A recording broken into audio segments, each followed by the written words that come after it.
भगवान जो भी करते हैं अच्छे के लिए करते हैं। बहुत पुरानी बात है। एक राजा था।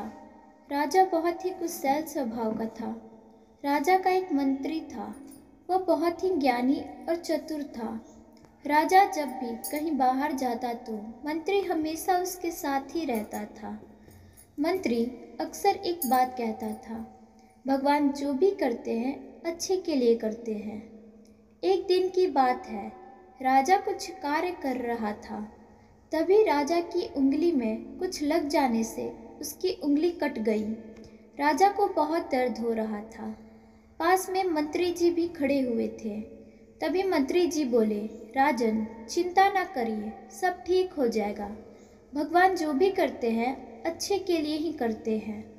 राजा की उंगली में बहुत तेज दर्द हो रहा था और मंत्री की इस तरह की बात को सुनकर राजा आग बबूला हो गया और मंत्री को जेल में डालने का आदेश दे दिया। राजा का आदेश पाकर सैनिकों ने मंत्री जी को पकड़ लिया।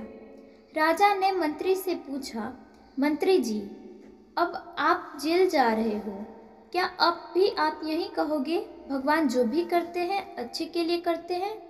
मंत्री जी जेल जाते जाते भी बोले, भगवान जो भी करते हैं अच्छे के लिए ही करते हैं। कुछ दिनों बाद एक दिन राजा शिकार खेलने जंगल गया था। तभी एक हिरण का पीछा करते करते राजा अपने सैनिकों से बिछड़ गया और जंगल में काफ़ी अंदर चला गया। जंगल के अंदर एक आदिवासी कबीले के लोगों ने राजा को पकड़ लिया और उसकी बलि देने के लिए कबीले के मुखिया के पास ले गए। कबीले के मुखिया ने राजा को बलि के लिए तैयार करके लाने को कहा। कबीले के लोगों ने राजा को नहला धुलाकर बलि के लिए तैयार किया और बलि वाले स्थान पर ले गए। राजा बहुत घबराया हुआ था क्योंकि वह बिल्कुल ही अकेला था और उनके सैनिक उनसे बिछड़ चुके थे। अब उनकी सहायता करने वाला यहाँ कोई नहीं था। उसे सिर्फ और सिर्फ भगवान पर भरोसा था। जैसे ही राजा की बलि दी जाने वाली थी, तभी कबीले का मुखिया बलि को रोकते हुए कहा, इस व्यक्ति की बलि नहीं दी जा सकती क्योंकि इसकी एक उंगली कटी हुई है और खंडित व्यक्ति को बलि नहीं दी जाती। कबीले के लोगों ने राजा को छोड़ दिया।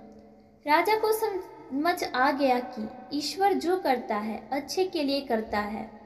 अगर उस दिन राजा की उंगली नहीं कटी होती तो आज उसकी बलि दे दी जाती।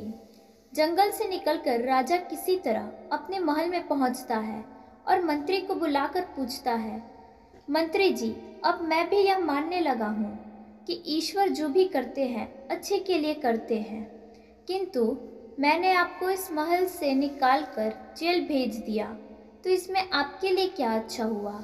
मंत्री कहता है, हे राजन, जिस प्रकार भगवान ने आपकी उंगली काटकर आपको बलि से बचा लिया, उसी प्रकार मुझे जेल भेजकर मेरे प्राण बचा लिए।